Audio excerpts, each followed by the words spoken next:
할렐루야. 여러분의 얼굴 표정이 어마어마하게 좋은 것 같습니다. 6월 6일 날 야외에 갔다 오셔서 그런지 더 아름답고 귀하고 복된 것 같습니다. 제가 이 사진을 몇 장 여러 개 찍었는데 얼마나 아름다운지요. 웃는 모습이 너무 화사하고 평소에 보지 못했던 것을 많이 담으려고 애를 많이 썼는데, 여러분 밑에 1층에 가셔서 보시고 마음에 드는 사진 있으면 여러분이 표해 주시면 찾을 수 있도록 그렇게 하겠습니다. 즐거웠습니까? 예. 너무 그동안 우리가 교회 안에서만 늘 보다가 야외에서 이렇게 보니까 너무 아름답고 귀한 모습들도 많이 보여주셔서 감사를 드립니다. 오늘 우리가 마태복음 강해를 지금 계속하고 있습니다. 우리가 지금 지난 시간에 보니까 2장에서 예수님의 탄생의 이야기를 우리가 살펴봤는데, 그 예수님의 탄생을 보면서 예수님이 초점이 된 것이 아니라 주위의 사람들이 어떻게 예수님을 맞이하게 되는지, 또 예수님은 어떤 모습으로 태어나게 되는지, 그런 것에 대해서 지난주에 우리가 살펴보았습니다. 예수님을 바라보는 그 시선과 또 예수님을 대하는 태도들이 예수님의 탄생에 있어서 너무나 다 각자 다른 모습을 우리가 보게 되었습니다. 결국에는 같은 하늘, 같은 땅, 같은 그 곳을 바라보고 있지만 저마다 다른 인생이 사라져가고 있다는 것을 우리가 지난주 말씀을 통해서 보게 되었습니다. 그런데 그 결과도 너무나 달라요. 어떤 인생은 마지막에 칭찬을 받고, 또 어떤 인생은 마지막에 너무나 삶이 잘 되어지지 않는 그런 오명을 뒤집어쓰는 인생도 있는 것을 우리가 보게 됩니다. 우리가 이 땅에 살면서 좀 폼나고 떵떵거리고 인정받는 거 너무 중요하죠. 세상에 살아갈 때에 그런 것이 우리에게 온다면 영광스럽고 얼마나 좋아요. 그러나 또 마지막을 우리는 생각해야 됩니다. 마지막에 어떤 정말 인정받는 삶이 되었는가, 칭찬을 얼마나 받고 우리가 마지막에 인생이 그렇게 끝을 맺을 수 있는가, 그것이 인생에 있어서 훨씬 더 값어치가 있다, 이렇게 우리가 말을 해볼 수가 있습니다. 그러므로 우리가 믿고 깨닫고 또 정말 인생의 마지막을 생각하면서 그 삶을 살아가시는 여러분 되시기를 주님의 이름으로 축원드립니다. 그런 관점에서 오늘 우리는 마태복음 3장을 좀 시각적으로 보면서 나아가려고 합니다. 저는 오늘 등장하는 이 사람을 우리가 정말 마음으로 한번 만나봤으면 좋겠다, 그런 생각을 합니다. 그의 이름은 세례 요한입니다. 이 세례 요한은 우리가 성경에서 만나는 사람 가운데서 어쩌면 공식적으로 예수님 앞에 가장 칭찬을 많이 받은, 정말 큰 칭찬을 받은 사람이다, 이렇게 한번 우리가 이야기해 볼 수가 있겠습니다.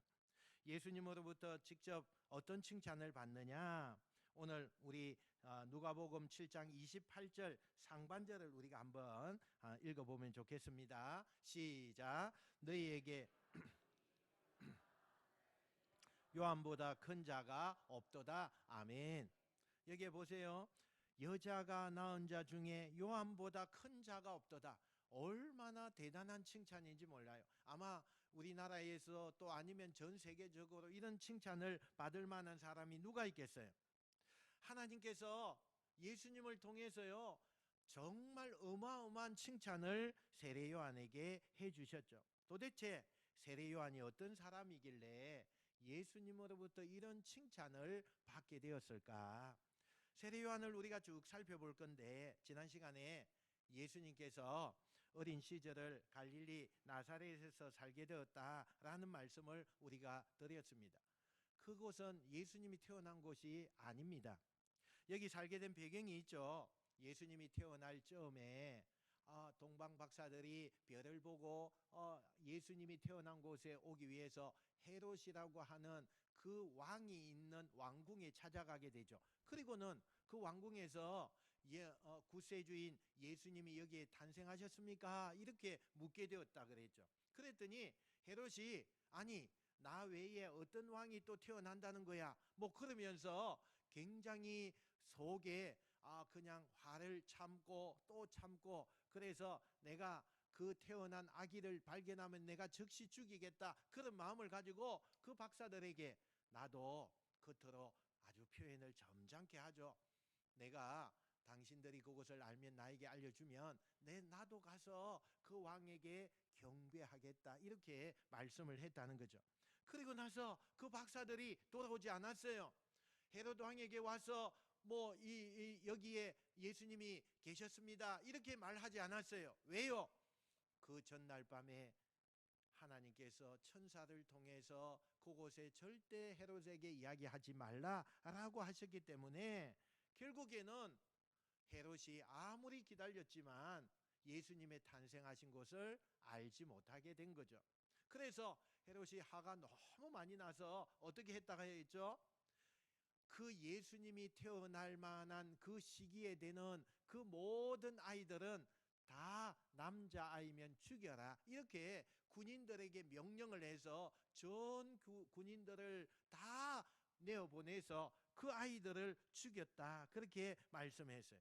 결국에는 예수님께서 그 헤롯의 그 죽이려고 하는 것을 피해서 이제 유대 땅에서 나가게 되고 이집트 땅으로 이주하게 됩니다. 그리고 세월이 흘러서 그 헤롯 왕이요, 분에 참지 못하고 위협이나 두려움을 가지게 되어서 죽게 되었다고 했잖아요. 그래서 결국에는 이제는 유대 땅으로 돌아와야 되겠다, 그렇게 했지만 그 아들이 너무나 그 아버지에 비해서 더 포악한 그 아들이 그 유대 땅을 다스리고 있었다는 거예요. 그래서 결국에는 가장 가난하고 오지 중에 오진 갈릴리에서도 가장 총동네인 그 나사렛이라고 하는 그곳에서 들어가 살게 되죠. 예수님은 이 나사렛에서 어린 시절을 보내게 되어집니다. 우린 굉장히 궁금한데, 마태복음의 이 마태라고 하는 저자는 예수님의 어린 시절에 관하여서 그것에 대해서 우리가 성경에서 찾아볼 수가 없어요. 말씀을 해주지 않는다는 거죠. 다만 그냥 역사적으로 우리가 몇 가지 사실을 알게 되는데, 예수님은 그곳에서 아버지가 목수였기 때문에 목수의 일을 도왔지 않겠는가. 또 너무나 평범하게 성령이 잉태된 이후에 이 요셉과 마리아에게 자녀들이 또 태어났을 것이다. 그래서 예수님은 오빠로서 또 형님으로서, 그리고는 아버지를 이렇게 어머니를 이렇게 함께 그렇게 지냈을 것이다, 이렇게 우리가 대충 이렇게 짐작해 봅니다. 이 마태의 관심은요, 예수님의 어릴 적에 있는 그 모습이 관심이 아니에요. 예수님의 사역이 시작될 즈음에 마태는 관심을 많이 가지고 있습니다.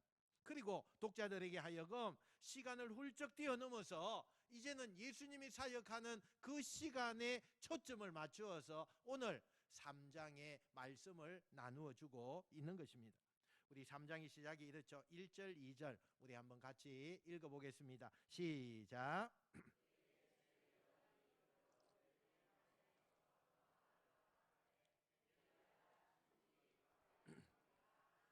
아멘. 자, 여기에 보니까 그때에 이렇게 이야기해요. 그때라고 하는 이 시제는 예수님께서 30살쯤에 이게 이제 말씀으로 나누어지게 되는 거죠. 그러니까 30살쯤에 사역이 시작될 쯤에 그것을 말씀하면서 이 마태라고 하는 저자가 왜 그때에라고 하는 시제를 쓰게 되었느냐. 보통 우리가 문헌에 살펴보니까 이게 그때라고 하는 이 시제를 쓰게 될 때는 역사적인 문헌 속에 이런 이야기가 담겨져 있어요.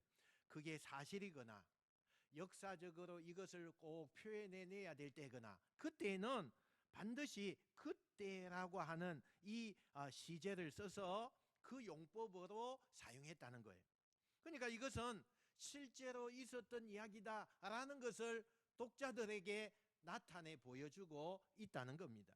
예수님께서 30살쯤 되었을 때에 사회 인근에 요단강 아마도 남쪽으로 내려가면 큰 광야 사막이 있었는데 이곳에 당시 유대 사회를 뒤흔들 만큼 어떤 한 사람이 그곳에서 나타나게 돼요.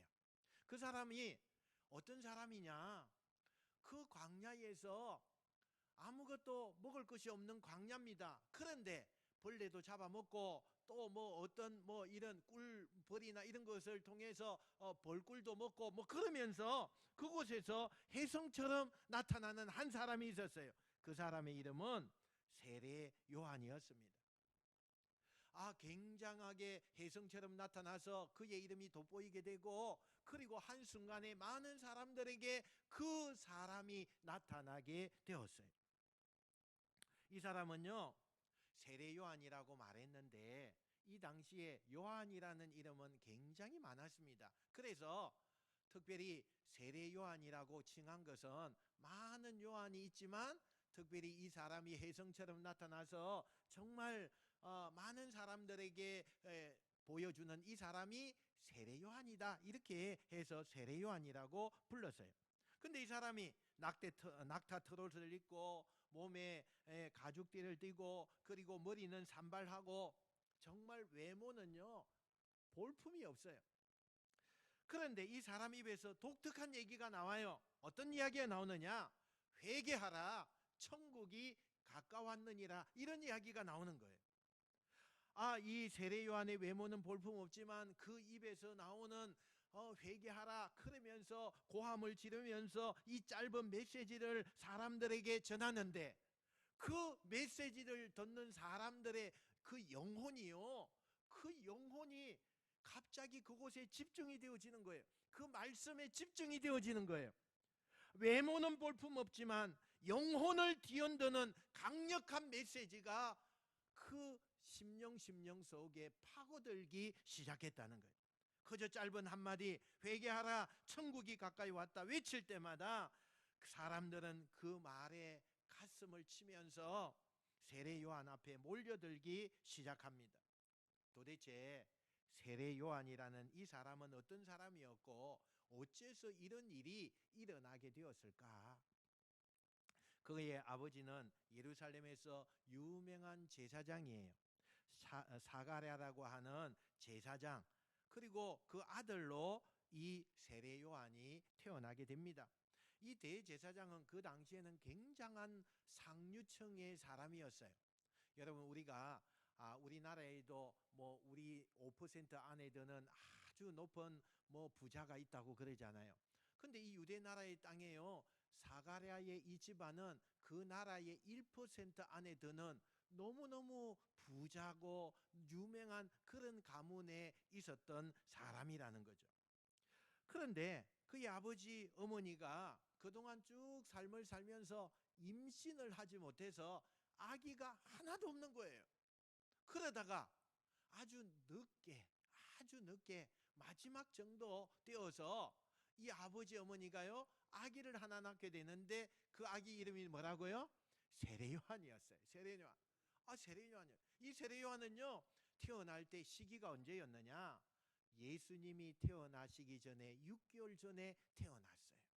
그러니까 이 세례 요한은요, 뭔가 예수님을 어떻게 나타내고자 하는, 또 예수님보다 6개월 전에 태어났으니까 하나님의 뜻이 담긴 그런 그 가정에 아기가 한 명도 없었는데 그 마지막에 이 제사장의 집에 아기가 태어났다는 것은 뭔가 하나님의 뜻이 있지 않을까, 우리가 그렇게 생각하고 있잖아요. 그게 맞아요. 결국에는 그런 제사장의 외아들로 부유하게 남들이 부러운 눈길을 우리가 바라보면서 그렇게 태어났어요. 어릴 때부터 아버지 사가랴 제사장을 따라서요, 여러 성전을 다니면서 많은 구약의 율법을 듣고 배우고 또 많은 종교 지도자들을 만나게 됩니다. 그런데 성전에 가서 율법을 듣고 배우고 하면서 이 세례 요한이 정말 어리지만 가슴 속에 나타나는 현상이 하나 있었어요. 그게 뭐냐? 이건 아니야. 이건 아니야. 이런 마음이 생기는 거예요. 왜냐하면 지난 시간에도 제가 설교했지만 그 당시의 종교 지도자들이 굉장히 영적으로 하나님과 멀어져 있었어요. 아주 세속적이고 정치적이고 그리고 말씀 중심으로 사는 게 아니라 세상 중심 속에서 그들이 살았어요. 그러니까 자기 욕심 챙기기 바쁘고 하나님의 말씀을 따라서 가르치기는 하지만 그 삶이 되어지지 않는 그런 종교 지도자들이 많았다는 거예요. 세례요한이 구약의 하나님의 말씀과 성전에서 살아가는 사람들의 삶이 너무 동떨어져 있는 걸 보면서 이건 아니야, 이건 아니야, 이 젊은 요한이 그걸 느끼는 거예요. 그러다 혼자 고민하던 끝에 어느 날 그 좋은 환경과 그 기득권을 다 내려놓고 요단강 저 안쪽에 황량한 사막으로 들어가게 돼요. 그리고 하나님 앞에 엎드려서 하나님, 제가 어떻게 살아야 됩니까?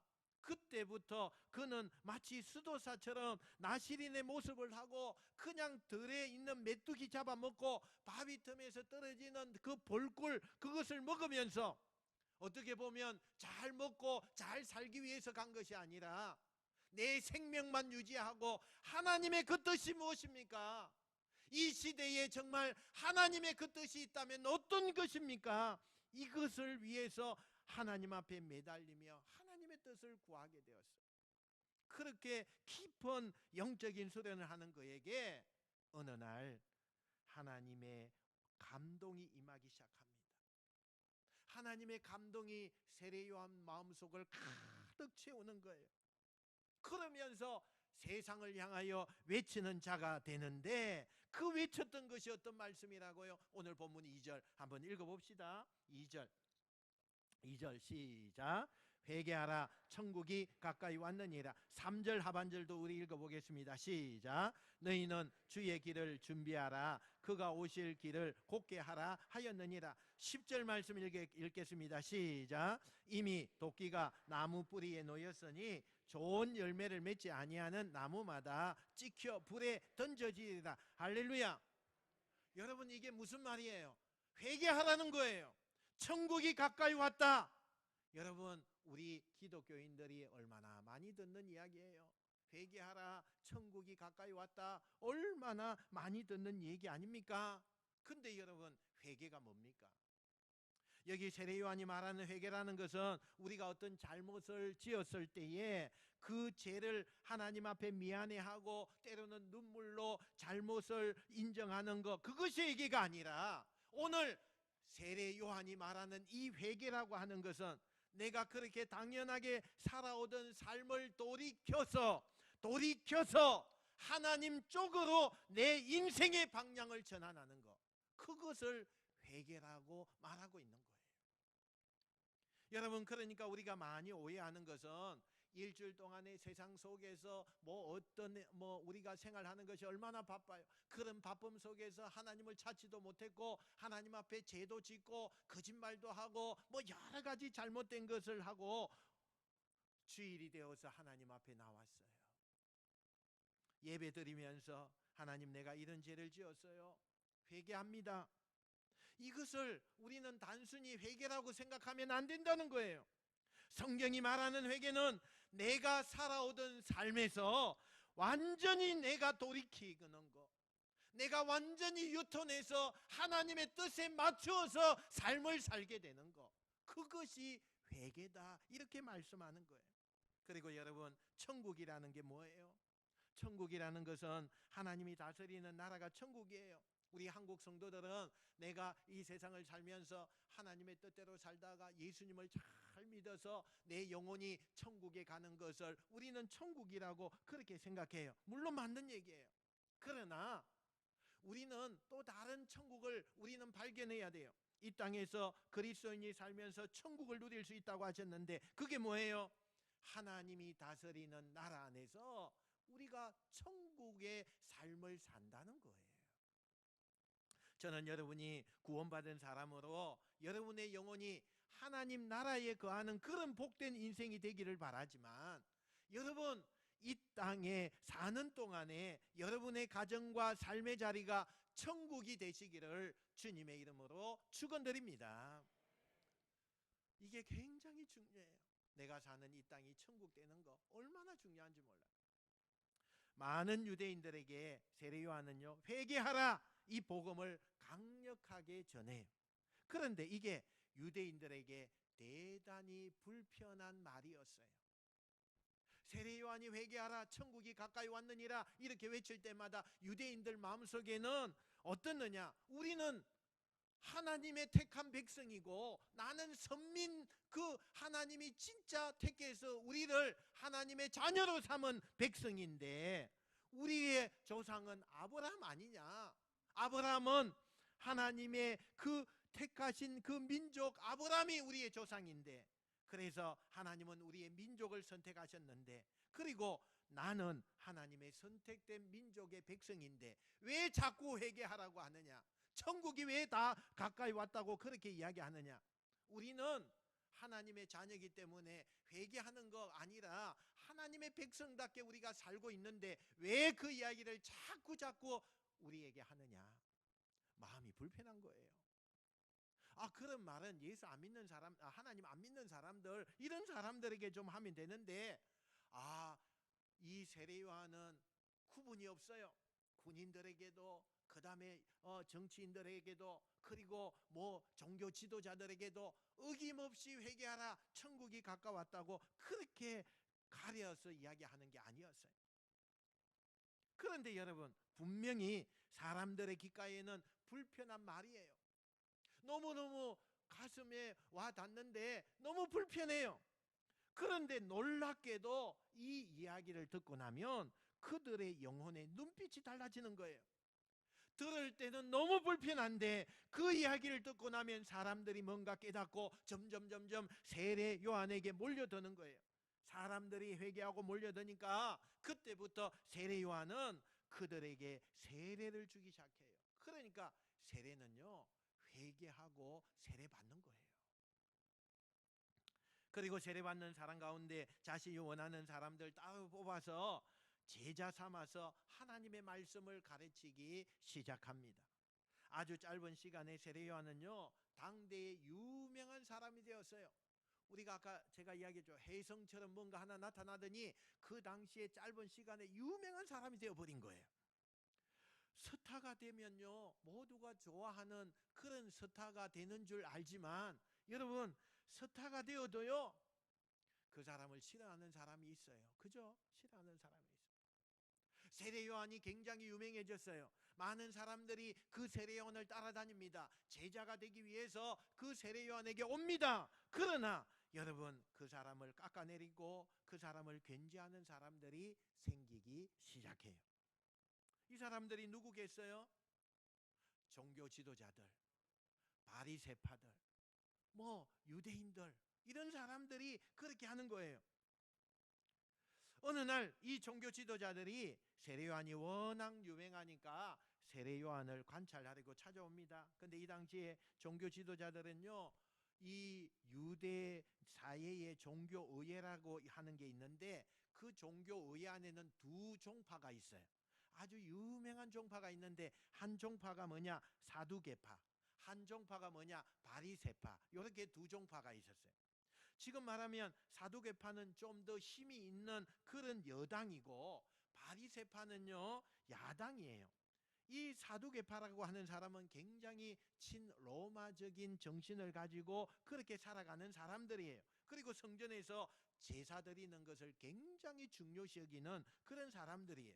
반면에 바리새파 사람들은 전통, 구약의 율법, 이걸 지키고 이걸 뺏기면 안 된다고 하는 보수주의자들이 이 사람들이었어요.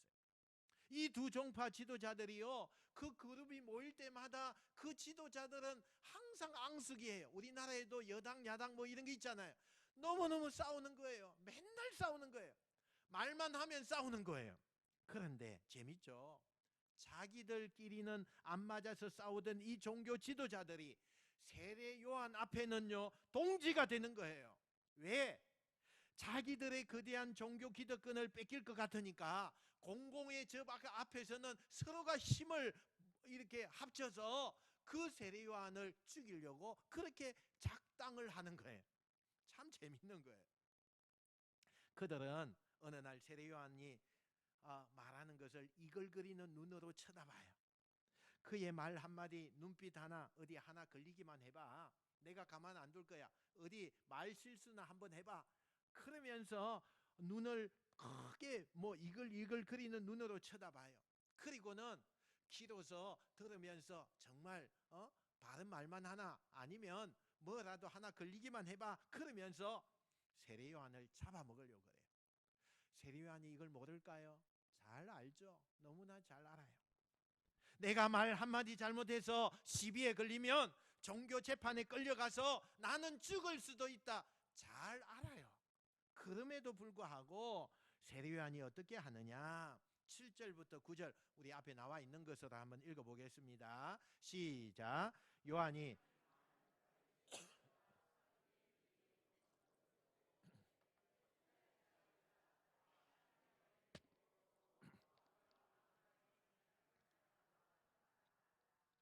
아멘. 여기에 보세요. 아주 독특한 단어가 나오죠. 독사의 자식들아. 독사의 자식들아, 이 얘기는요 뭐냐? 마귀의 자식아, 이런 얘기예요. 마귀의 자식아. 당시 최고의 기득권을 가지고 있고 그 당시에 유대 나라를 거의 좌지우지할 수 있다는 이 사람들, 바리새인들, 사두개인들, 이 사람들 향하여서 마귀의 자식들아 이렇게 외치는 거예요. 너희들 하나님 잘 믿어라. 회개하고 하나님 잘 믿어야 된다. 이건 누구한테 얘기하는 거예요? 자기들은 누구보다도 하나님을 잘 믿고 있다고, 그래서 사람들에게 지금 가르치고 있는 지도자예요.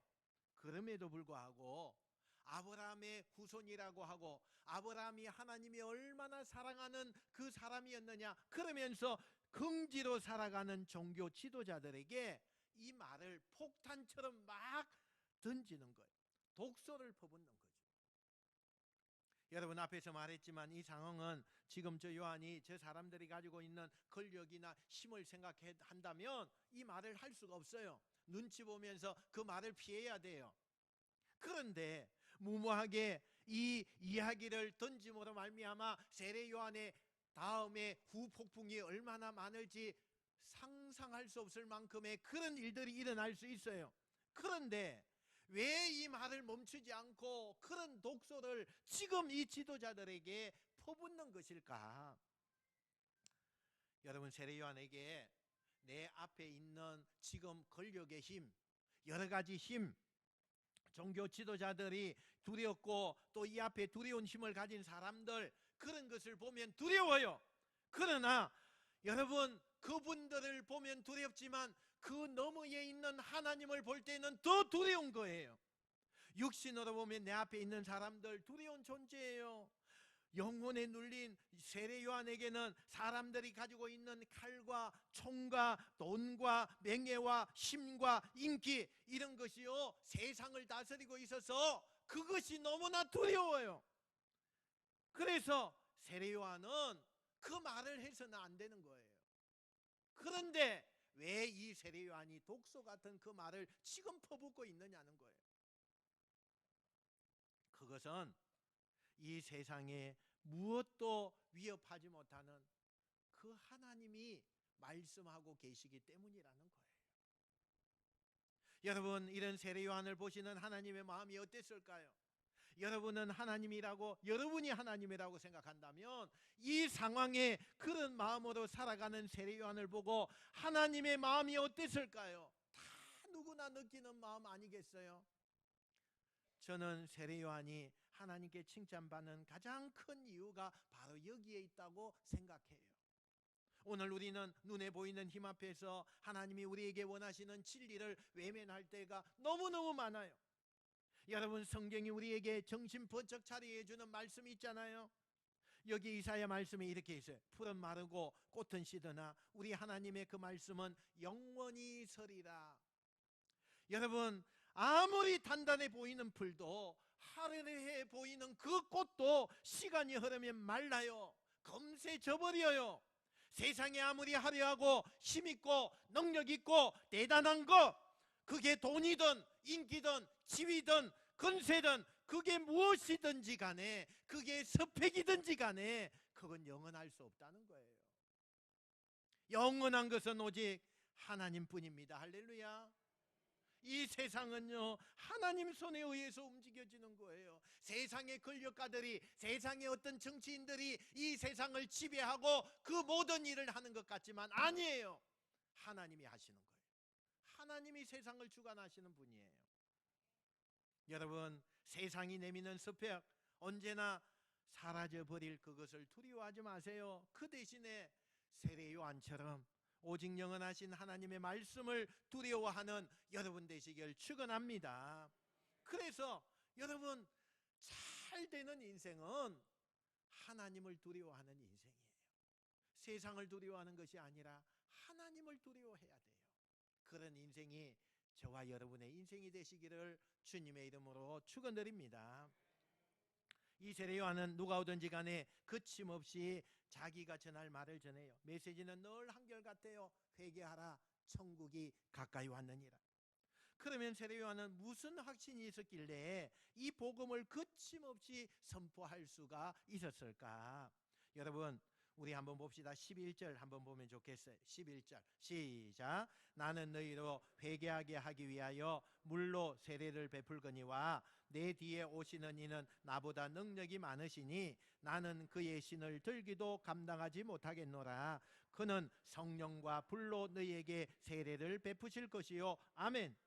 여러분, 세례 요한은 이 땅에 구원할 진짜 구원자가 온다는 것을 확신하고 알고 있었어요. 물론 사람들은요, 강력한 복음을 전하고 회개를 촉구하는 세례 요한이 저 사람이 우리의 구원자인가 그러면서 많은 사람들이 따랐어요. 그리고 기도했어요.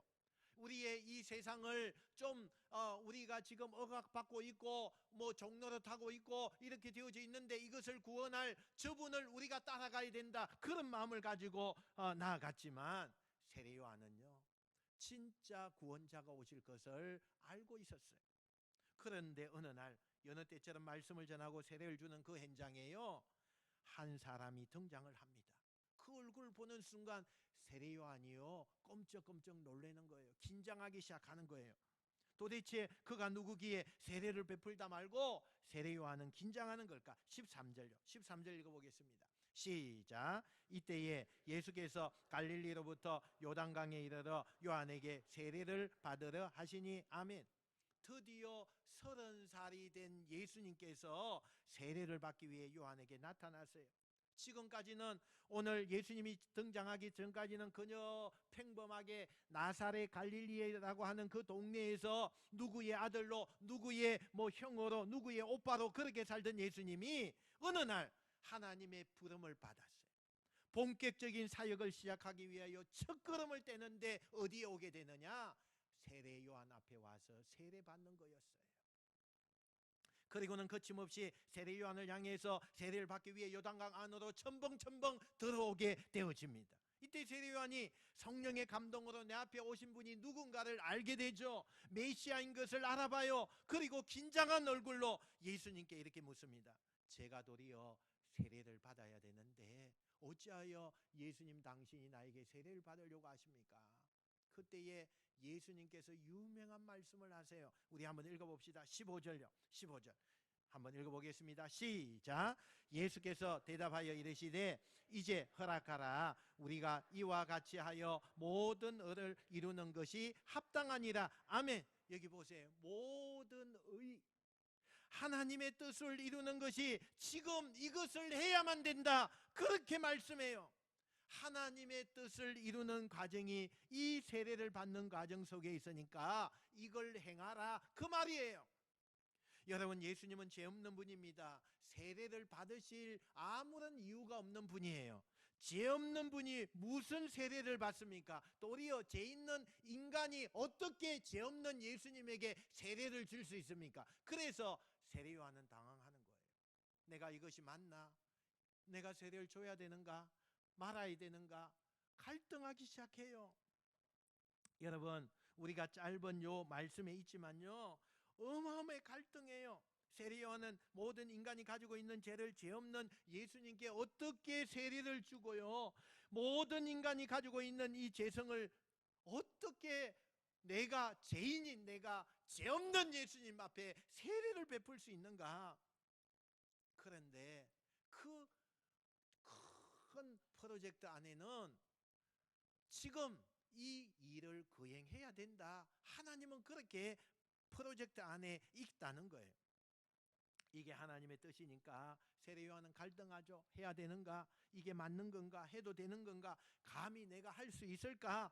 그래서 잠시지만 예수님이 세례받기 위하여 준비하는 그 시간 동안에 요한의 심정은 어땠을까요? 한낱 그 마음이 갈팡질팡하고 이것이 옳은지 고민되고 주저하고 내가 과연 예수님 앞에 세례 베풀어야 될까 말까? 그 갈등이요 얼마나 심했는지 몰라요. 그것은 많은 갈등과 생각이 있었지만 마지막으로 하나님이 요한에게 주신 사명을 받기 때문에 세례를 베풀었다 말씀해요. 여러분, 세례 요한은요 예수님보다 6개월 먼저 태어났다 했잖아요. 그것은요 정말 아기가 없던 그 정말 제사장의 그 가정에 하나님께서 뜻이 있어서 예수님보다 6개월 전에 먼저 태어나게 하신 거예요. 그것은 하나님께서 하나님의 일을 하기 위해서 부름받은 세례 요한이라는 거예요. 그래서 이게 하나님의 뜻이라면 내가 자격이 없어요. 내가 하면 안 돼요. 그러나 하나님의 뜻이라면 두렵고 떨리는 마음을 가지고 하게 되었다는 거예요. 여러분 16절 17절 우리 한번 봅시다. 세례 베푸는 순간에 무슨 일이 일어나는가 한번 보겠습니다. 시작. 하늘이 열리고 하나님의 성령이 비둘기같이 내려 자기 이에 임하심을 보시더니 하늘로서 소리가 있어 말씀하시되 이는 내 사랑하는 아들이요 내 기뻐하는 자라 하시니라. 아멘. 여러분 세례를 마치고 무대에서 올라오실 때에 세 가지의 현상이 나타났대요. 먼저 하늘이 열렸다 그랬어요. 하늘이 열렸어요. 두 번째 성령이 비둘기처럼 내려왔다 그랬어요. 여러분 원래 성령은 보입니까? 보이지 않습니까? 보이지 않아요. 그런데 하나님께서 특별히 성령을 비둘기의 모양으로 해서 그렇게 내려오게 해주셨어요. 이 비둘기는요 노아의 방주 때 우리 창세기에 강의했잖아요. 방주 때의 평화의 상징이에요. 새로운 소식을 전해주는 평화의 상징으로 늘 비둘기가 있었어요. 그리고 세 번째가 뭐예요? 제일 중요한 거죠. 하늘에서 음성이 났어요. 뭐라고요? 이는 내 사랑하는 아들이다. 내가 그를 기뻐한다. 예수님이 하나님의 아들인 것을 증명하는 가장 확실한 증거가 바로 여기에 있는 거예요. 하나님의 아들 예수님, 너가 하나님의 아들이냐? 예수님이 죽을 때에 신문을 당할 때에도 그런 질문을 얼마나 받았어요. 하나님께서요 이는 내 아들이다 그랬어요. 정말 가장 확실하고 가장 증거 중에 증거가 이 말씀인 거예요. 다른 사람의 얘기 필요 없어요. 하나님이 직접 친히 예수님이 누군지 말씀해 주셨다는 사실이에요. 근데 여러분 이게 신학적으로 굉장히 중요한 건데 사실 구약에서 이스라엘 백성들이 포로로 잡혀갔다가 다시 돌아온 다음에 신약 시대에 오기까지 하나님께서 침묵하는 시간이 있었어요. 장장 여러분 얼마나 하나님이 침묵을 하셨느냐? 400년 동안의 말씀을 하지 않았어요. 그리고 신약에 넘어와서 하나님이 말씀하시는데요. 그게 뭐예요? 하나님과 예수님의 관계를 말씀했어요. 400년 동안 말씀 안 하시다가 말씀을 입을 하나님이 떼시는데 400년 동안의 흑암과 암흑과 그 기간 동안에 사람들이 갈팡질팡하고 하나님이 있지 않다 하나님이 없다 하면서 그렇게 마음대로 살다가 하나님이 입을 떼셨는데 그 입을 제일 먼저 떼실 때에 하신 말씀이 예수님이 나의 아들이다 그렇게 말씀하시는 거예요. 놀라운 이야기죠. 오늘 이런 배경 속에 예수님이 본격적으로 하나님 나라를 위해서 이렇게 사역하시면서 오늘 이야기가 맞춰져요. 여러분 우리는 매일같이 우리의 삶을 살다 보면 이 길이 맞는지 저 길이 맞는지 고민되는 순간이 얼마나 많이 만나는지 몰라요. 어떤 게 맞는지 잘 모르겠어요.